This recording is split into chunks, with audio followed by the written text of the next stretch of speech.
One of the most classic examples of colligative properties is the boiling point elevation and the freezing point depression of a solution. And we're going to be talking about both of these ideas together because they are very similar in their calculations. Overall, this idea means that when we dissolve a solute into a solvent to create a solution, the solution has a boiling point that is elevated compared to the solvent and has a freezing point that's lowered compared to the solvent. So the boiling point of a solution tends to go up and the freezing point of a solution tends to go down. We're going to be utilizing these equations to actually find what the new boiling point is and the freezing point of our solution.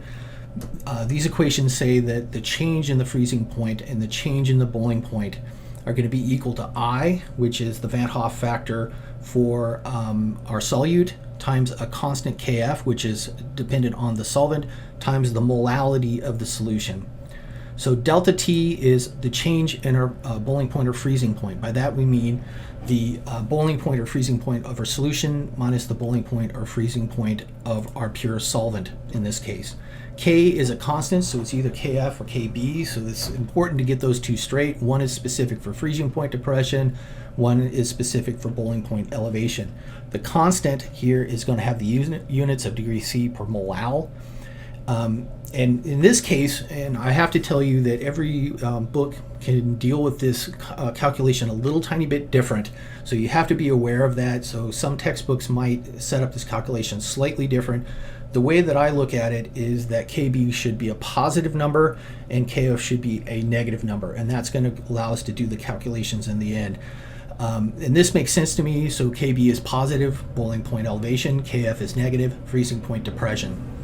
M in these equations is the molality of the solute. So remember, we talked about molality. It's just a unit of concentration. And remember, the unit is moles of solute divided by kilograms of solvent. So let's take a look at this. We're going to do an example here where I'm dissolving ethylene glycol into water. And so this is kind of appropriate because ethylene glycol is antifreeze, and this is part of the reason why we put antifreeze into radiators of cars is to prevent the water from freezing when we get to low temperatures. Also, it prevents it from boiling when we get to high temperatures. So this is part of the reason why we put antifreeze inside of radiators. So here I'm dissolving 650 grams of ethylene glycol, so that's equal to 10.48 moles. I'm dissolving that into 150 kilograms of water. And what we want to do is find out what's the new boiling point and the new freezing point of water. So we're going to assume that we know that the freezing point of water is 0 degrees C, the boiling point of water is 100 degrees C. And with this, we need to also include the I factor, the Van Hoff factor, for whatever our solute is. So the I value for ethylene glycol is 1, and so it's non-ionic. When we put it in solution, it does not dissociate. Then we need the boiling point elevation constant and freezing point depression constant for water, so that's something that we can look up. And with this, what we want to find now is what's going to be the new boiling point and new freezing point. The first thing we need to do is find the molality of our solution. So molality is equal to moles of our solute. So our solute is ethylene glycol, so the moles of our solute is 10.48, so that goes right here, divided by kilograms of our solvent. Water is our solvent, so we have 1.5 kilograms. So molality of the solution is moles of solute of ethylene glycol divided by kilograms of our solvent, which is right here. Overall, we get that the molality of our solution is 6.99, and we're going to be able to apply this number to both the boiling point elevation and the freezing point depression. Now we have molality. We can look at our equation for the boiling point elevation. So the change in the boiling point is equal to our Van Hoff factor times the constant Kb times molality. So we just found the molality here. Kb was given, and we determined that the I value was equal to 1. We get the change in the boiling point, and that's equal to 3.58 degrees C. So this is where it gets tricky. A lot of times when you ask for what's the new boiling point or the new freezing point, people tend to just put down this number. So this is the change in the boiling point. So we still have one more step to actually find the new boiling point. We realize that the change in the boiling point is equal to the boiling point of the solution minus the boiling point of the pure solvent. In this case, what this question is asking for is what's the boiling point of the solution. So we need to take this equation and solve for Tsolution here. So Tsolution is equal to the boiling point of our pure solvent, water, plus the change in the boiling point. So the boiling point of pure water is 100 degrees C. We just calculated the change in the boiling point here. We need to add those two together, and we find the boiling point of our solution is 103.6 degrees C.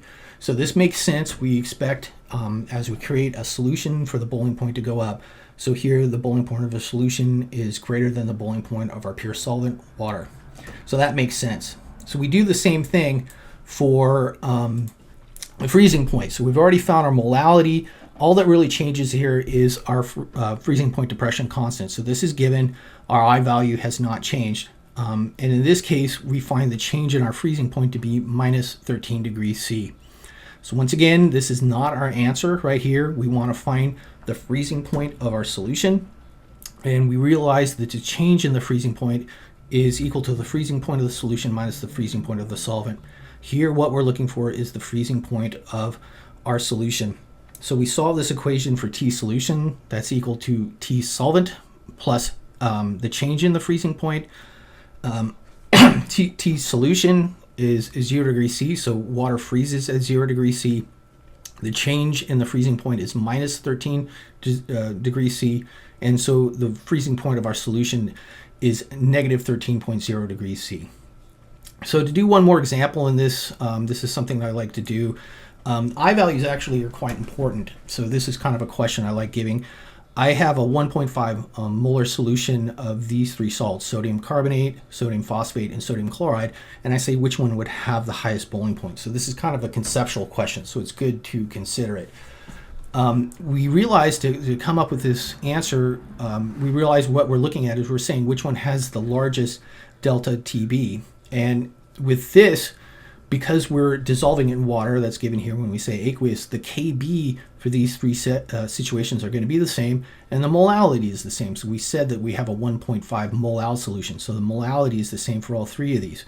What is different is the I value. And when you go through, sodium carbonate breaks up to form 2 Na plus and 1 CO3 2 minus. So the I value of sodium carbonate is 3. Sodium phosphate breaks up to make 3 Na plus and 1 PO43 minus. So the I value of sodium phosphate is 4, and NaCl breaks up to make Na plus and Cl minus. So the I value is equal to 2.